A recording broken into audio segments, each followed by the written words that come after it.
mugamba mutya abali ku channel yaffe eyitibwa Kyayiti YouTube channel yaffe kyembasaba mugende mu maaso n'ogyegattako. Olwaleero nteekadde mbayo ku ddagala naddala gwe alina omuntu gw'obanja. Oyinza okuba olina omuntu gwe wakolera nga wakola naye omuntu oyo n'agaana okusasula akasenteko oba n'abeera mu mbeera eyo ey'okubeera ng'ayagala kuluma. Nteekadde nkuwe ku ddagala.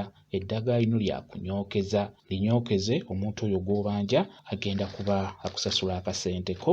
Okusingira ddala tunuulidde ggwe ng'obadde okoze, tugeze ogenze n'opakasa oba obadde okolera mwezi naye omuntu oyo mukamaawo akasenteko n'agaana okukakuwa. Okusinga tunuulidde mmwe abali bwe batyo. Okusookera ddala nkusaba ofune ebikolo by'eddagala bino, tugenda ddinyookeza bunyookeza. Nkusaba ofune eddagala lye bayita bwangu bwangu. Funa eddagala lye bayita bwangu bwangu. Ofune ebikoola by'omusambya. Funa ebikoola by'omusambya naddala obukoola obwo obubeera obukyali obuto. Funa obukoola bw'omusambya. Ofune akafansonyi. Funa n'akafansonyi. Akafansonyi funa akafansonyi ako ak'akati akamu k'oba ofuna akafaanana bwe katyo. Ofune n'eddagala lye bayita lulimi lumu. Funa eddagala eryo lye bayita lulimi lumu.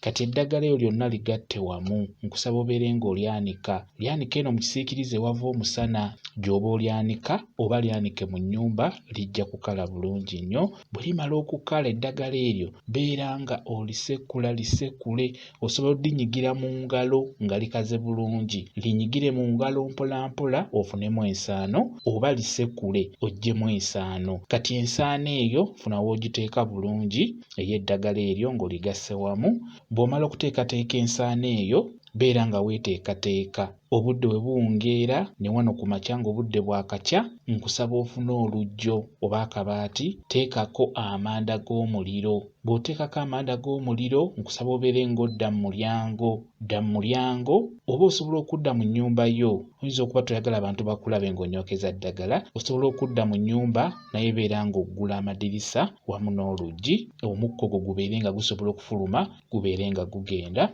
Beera ng'oteeka eddagala eryo ku manda ago g'otadde ku luggi oba kabaati. Teekako eddagala eryo ku manda ago libeere nga linyooka. We liba linyooka beera ng'oyogera, beera ng'olaamiriza. Osobola okugamba bw'oti, gamba nti luno lulimi lumu, gwe gundi gw'emmanja. Wano ku gundi teekawo amannya g'oyo gw'obanja, amannya gonna wano ku gundi. Okugeza osobola okugamba nti Kyayiti nkubanja ssente zange naye njagala tubeere nga twogera olulimi lumu. Ekirala kwatibwa ku nsonyi onsasule ssente zange ze nkubanja nazikolerera. Sambyasambyako mu bwangu onsasule ssente zange ze nkubanja. Bw'otyo beera ng'olamiriza bw'otyo naddala ku muntu oyo gwe wakolera obanja obusente bw'ajja kuba abukuwa. Beera ng'olemerako ng'okola eddagala eryo lijja kuba likuyambira ddala. Likole ku makya n'ekawungeezi. Osobola oddikola ku makya kwokka oba ekawungeezi kwokka, kisinzira budde bw'oba ofunye. Naye w'ofunira akadde beera ng'olinyookeza.